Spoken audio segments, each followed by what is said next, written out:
বর্তমান জামানাতে একটা ফিতনা উঠেছে। কিছু লোক বলতে চায় যে বিদআত মানি হচ্ছে জাহান্নামী, বিদআতের কোনো প্রকার নাই। তাদের দলিল কি? তাদের দলিল হচ্ছে সহিহ মুসলিমের হাদিস।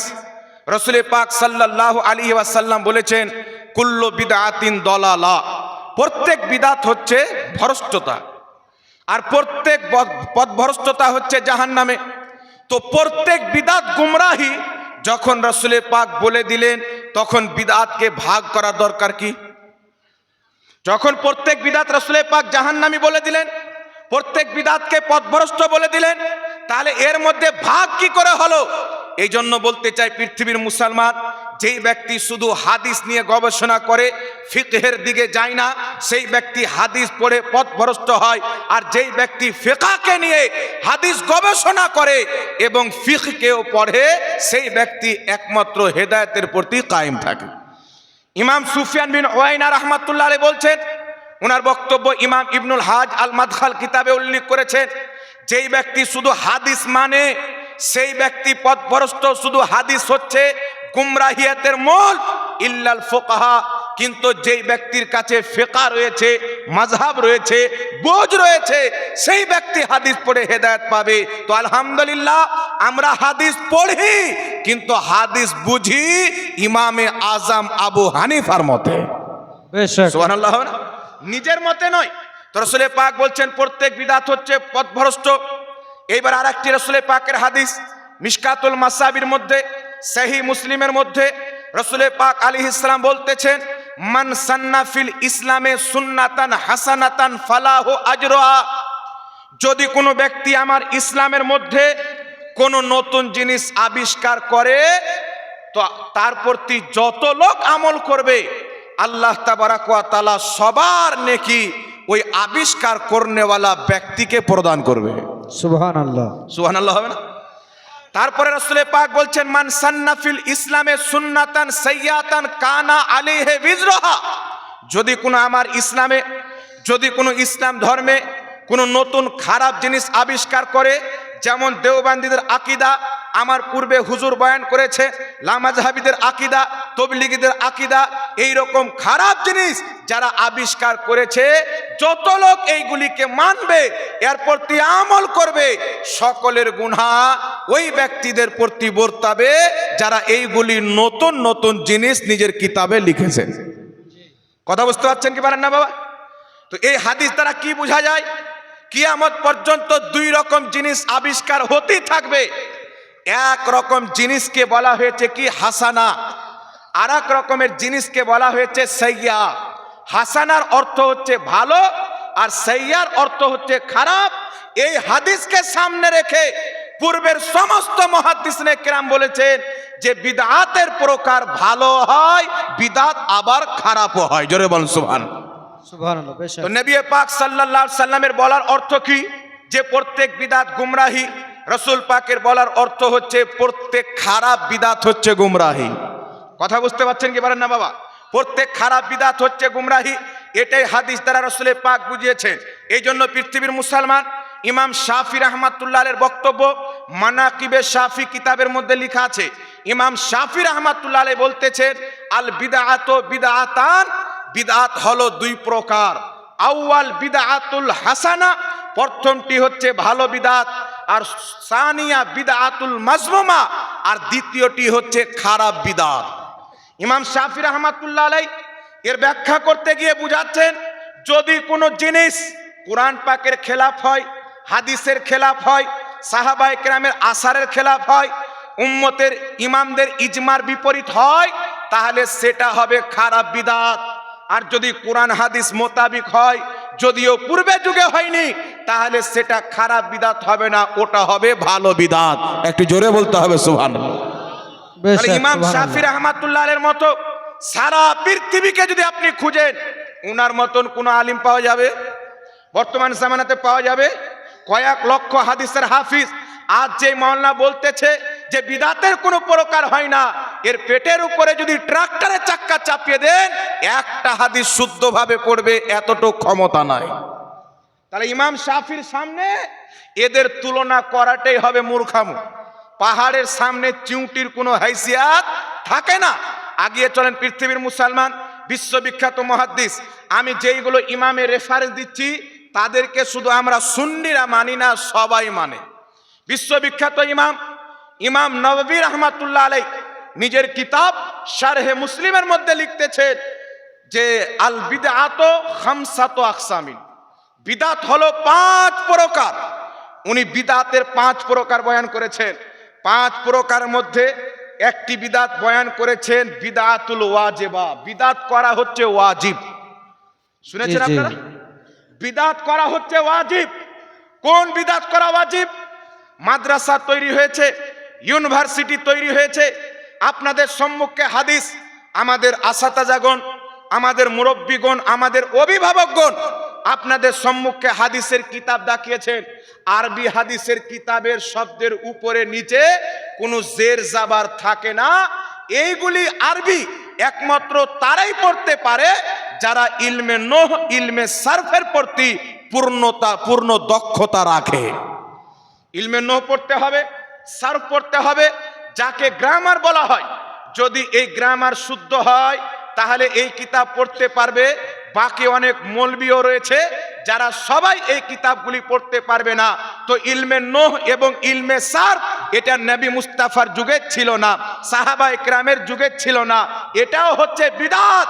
তবে কোরআন হাদিস বুঝার জন্য এই বিদআত করা উম্মতের প্রতি ওয়াজিব। জোরে বলতে হবে সুবহানাল্লাহ।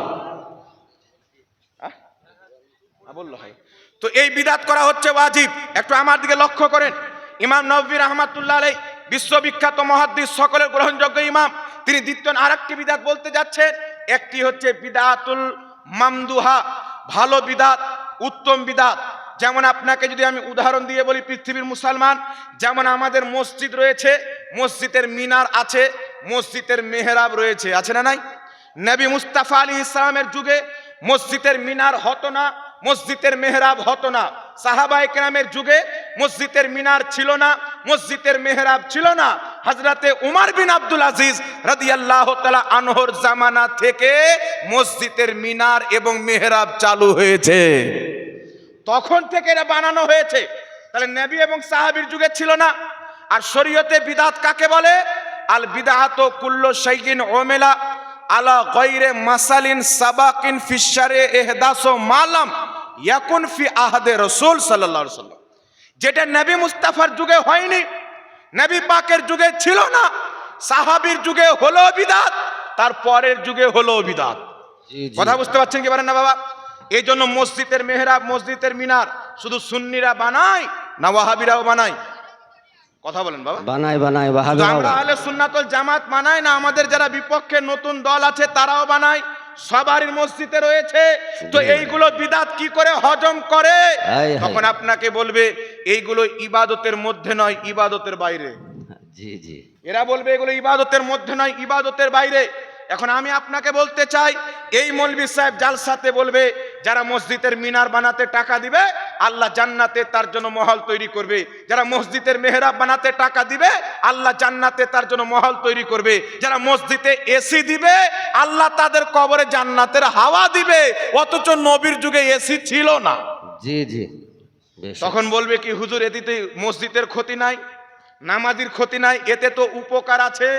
তাহলে বুঝতে কি পারা গেল?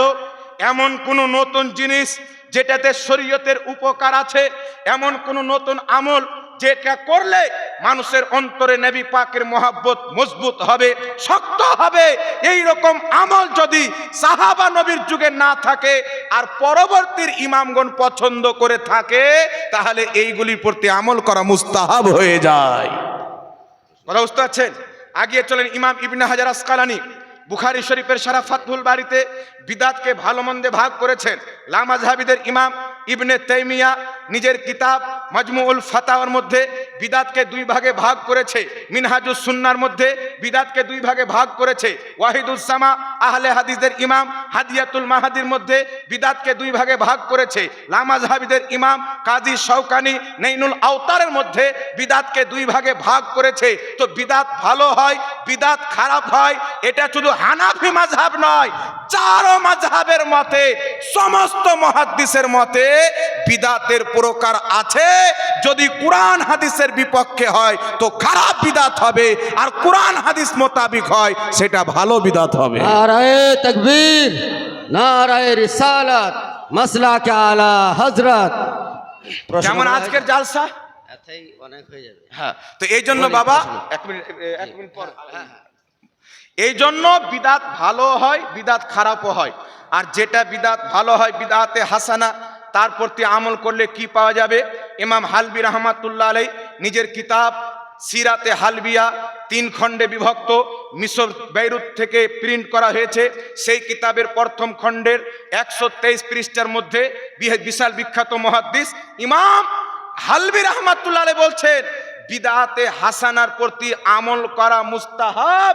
এই বিষয়ে সমস্ত আলিম, সমস্ত মুহাদ্দিস একমত। জোরে বলতে হবে সুবহানাল্লাহ। সুবহান। সমস্ত আলিম, সমস্ত মুহাদ্দিস একমত। ইবনে তাইমিয়া মাজমুল ফাতাওয়াতে লিখছেন, ওইগুলো বিদআত জাহান্নামে যাবে যেটা কোরআনের বিপরীত হবে, হাদিসের বিপরীত হবে, ইজমার বিপরীত হবে। তো যেইগুলি আকীদা আমাদের হুজুর আপনাদের সম্মুখে তাদের কিতাব থেকে দেখিয়েছেন, তাদের মসজিদের ইমাম থেকে নয়, তাদের যেইগুলি মৌলবি এইগুলি দলকে তৈরি করেছে তাদের কিতাব থেকে দেখিয়েছেন, এইগুলো কোরআনের বিপরীত হওয়ার কারণে বিদআত, হাদিসের বিপরীত হওয়ার কারণে বিদআত। আর এইগুলি এমন বিদআত যে একে বিদআতে শুধু মুহাররেমা নয়, একে বিদআতে মুকাফফিরা বলা হয়। যেই ব্যক্তি এই রকম বিদআত লালন করবে সেই ব্যক্তি কাফির ও মুরতাদ হয়ে যাবে। ইমাম ইবনে হাজার আসকালানী রাহমাতুল্লাহ আলাইহি ফাতহুল বারির মধ্যে লিখতেছেন, আহলে সুন্নাত ওয়াল জামাতের বিপরীত যত রকমের আকীদা পোষণকারী লোক আছে এরা সবাই হচ্ছে বিদাতি। ইবনে তাইমিয়া মিনহাজুস সুন্নাহর মধ্যে লিখছে, এই বিদাত শব্দটি আকীদার ব্যাপারে সংযুক্ত করা হয়েছে। সুন্নি আকীদার বাইরে যে কোনো ব্যক্তি নতুন নতুন আকীদা তৈরি করবে, সে যেই কিতাব থেকে দলিল দেখ, এ সমস্ত আকীদা বিদাত বলে গণ্য হবে, যেইগুলি আকীদা আহলে সুন্নাত ওয়াল জামাতের হবে না। জি বেশক। তো বিদাত হচ্ছে আসল আকীদার ক্ষেত্রে খারাপ আকীদা যারাই পোষণ করবে তারাই হবে জাহান্নামী। কোনো ব্যক্তি যদি আপনার মসজিদের ইমাম যদি আপনার বাপকে গালি দেয়, আপনার মাকে গালি দেয়, সেই ইমামের পিছনে আপনি নামাজ পড়তে রাজি হবেন না। যেই ইমাম হোক, মুফতি হোক আর মুহাদ্দিস হোক, তাহলে যেই ইমাম বা যাদের ইমাম, যাদের আকাবির আমাদের রসুলকে গালি দিয়েছেন, রসুল পাকের ব্যাপারে নাপাক শব্দ ব্যবহার করেছেন, তাহলে এই রকম আকীদা পোষণকারী ইমামের পিছনে কোনো মুসলমান নামাজ পড়তে পারে না। জি। যদি তার ঈমান থাকে, যদি নিজের নামাজের হিফাজত করতে জানে। আর কেউ যদি মনে করে নামাজ পড়ছি, মানুষ বলে যে নামাজি আছে, আল্লাহর জন্য নয়, তার বিষয়টা আলাদা। আল্লাহর জন্য যদি নামাজ পড়েন তাহলে আপনাকে নামাজ মুসলমানের পিছনেই পড়তে হবে। তো যাই হোক বিরাদর ইসলাম, আমার আলোচ্য বিষয় হচ্ছে শিরিক এবং বিদাত। সর্বপ্রথম আপনাদের সম্মুখে বলতে চাই, বর্তমান জামানাতে নতুন নতুন করে কোরআন এবং হাদিসের ব্যাখ্যা করে মানুষের মধ্যে বিভ্রান্তি ছড়ানো হচ্ছে। পড়ছে কোরআন পাকের আয়াত, ব্যাখ্যা করছে নতুন, পড়ছে হাদিস শরীফ, ব্যাখ্যা করছেন নতুন। কিন্তু মনে রাখবেন, কোরআন এবং হাদিসের সালাফগণ যেই ব্যাখ্যা করেছেন, পূর্বের ইমামগণ যেই ব্যাখ্যা করেছেন, সেই ব্যাখ্যাকে মেনে যারা চলবে তারাই হেদায়েতের প্রতি কায়েম থাকবে।